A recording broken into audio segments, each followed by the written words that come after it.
Hello, this is the Dazzling One, and this week is a word of encouragement on the spirit of heaviness. Heaviness is sadness, sorrow, dejection of mind, depression of spirits. It's not hard to feel heaviness in the world that we live in because we're constantly having fear pumped into our minds through television, news, entertainment, and there's just a lot of negative people out there. Often, many of us go through hardships and trials that can make us feel hopeless or powerless against the situation that we're dealing with. And this is a way in which heaviness can creep in. It can also creep in for some of us through guilt and through condemnation. Maybe there is a certain sin that we struggle with, a vice or a habit that we want to kick, but we can't seem to do so. And it builds up, and the more we feel like a slave to it, then the heavier we become. Often the root of many addictions and negative behavior can be linked to feeling heavy. So what exactly does heaviness cause? For one thing, it causes hopelessness. Just complete, what's the point of life feeling? Sometimes even to the point of feeling suicidal, or if not suicidal, you just have lost your will to live. You don't see a point in continuing on in a hopeless environment. It makes you feel very oppressed, often to the point where your energy feels zapped. You don't want to get out of bed anymore.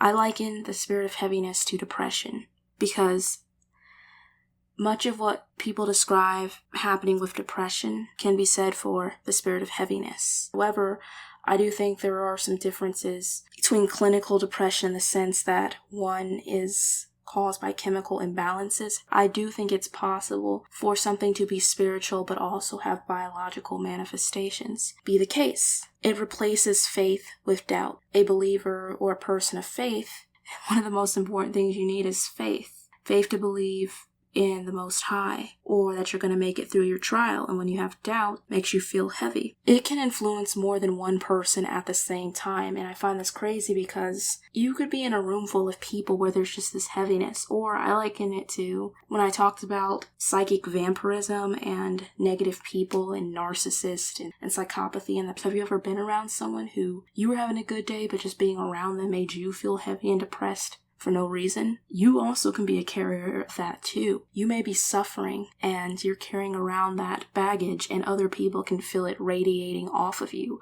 and they avoid you, which can lead to feeling. And I feel like people who go through a lot of natural disasters or war often feel a heaviness in their community. It's only natural to feel some form of heaviness if you feel disenfranchised, you've been hurt. It isolates one, making them feel unloved and alone. I know this to be true because if you've ever felt heavy, you often deal with a lot of negative thoughts that will tell you things that will only make the situation worse. So the question then becomes, how do you overthrow the spirit of heaviness? Well, first you must recognize that it's there. Not only recognize that it's there, but also recognize that it does not belong. And keep Romans 8:31 in mind. What shall we have then to say to these things? If God be for us, who can be against us? Don't believe any of the negative thoughts that this spirit tries to whisper in your ear. You can go places and the spirit of heaviness will constantly make you feel like you're being judged by people. Maybe you are, maybe you're not. Most times people aren't even thinking about you, but the spirit of heaviness has a way of making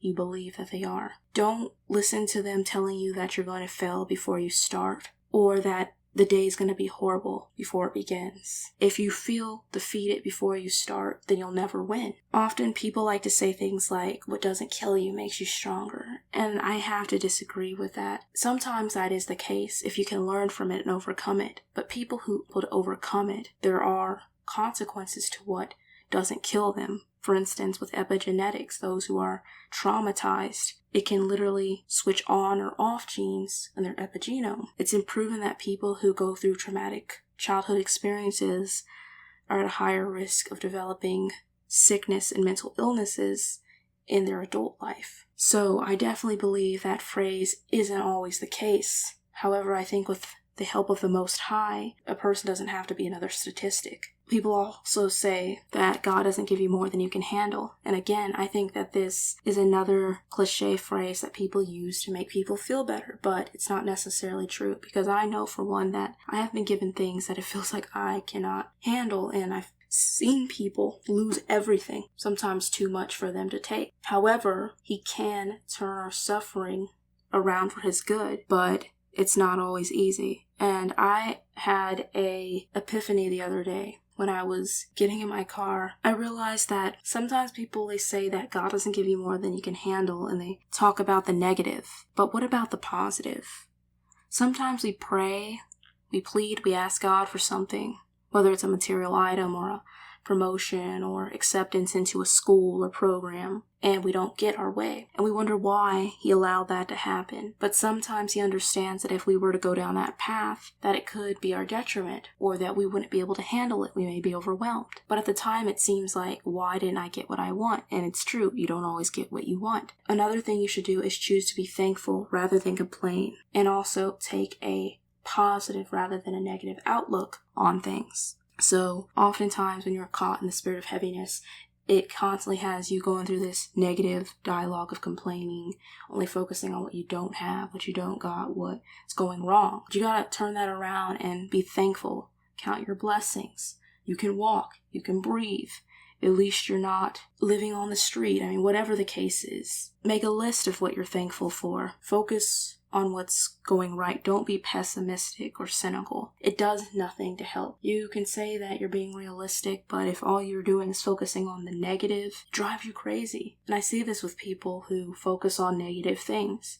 They get obsessed with all these negative thoughts, and then they're very unhappy. But last but not least, put on the garment of praise, as Isaiah 61:3 says, to point unto them that mourn in Zion, to give unto them beauty for ashes, the oil to appoint unto the joy for mourning, the garment of praise for the spirit of heaviness, that they might be called trees of righteousness, the planting of the Lord, that he might be glorified. So, in the case of the spirit of heaviness, it specifically says that the garment of praise is what cures it. Well, that's illogical, because who thanks the Creator for the pain or the heaviness that they're dealing with? It's not so much you're thanking him for the pain that you're dealing with, but rather look at it as thanking him and giving him praise for preserving you through it. As I stated in previous videos I've uploaded over the past couple of months, it hasn't been easy in my personal life. I've gone through a lot of difficult emotional and mental roller coasters. I've dealt with the spirit of heaviness, and I felt drained. I got to a breaking point. It was to the point where I didn't feel like I was going to make it another day. And I remember just breaking down in tears and crying and breaking down in tears and crying, and nothing was getting better. Funny thing is, inside I felt really stubborn, because when you're in pain, Satan will get you to focus on your pain and what's not going right. And I wasn't reading the word as much as I should. I was still reading it, but not to the same effect as I was previously. I definitely wasn't praising at all, and I wasn't dreaming either, which at the time I thought it was a good thing, but I realized that not dreaming wasn't a good thing. I've been a dreamer my entire life, whether it's a nightmare or a pleasant dream. My dreams are insightful in showing me what the state of my life is. My creativity was going down. My ability to think logically and critically felt like it was diminishing. And I was suffering physically, just felt sick. But the moment that I dropped the pride, got over myself, and I just decided to praise, despite not feeling it, that's when I saw my breakthrough and the heaviness lifted. So I encourage all of you who are dealing with the spirit of heaviness, I hope that you found this message encouraging and that you have a wonderful week. Take care, and God bless.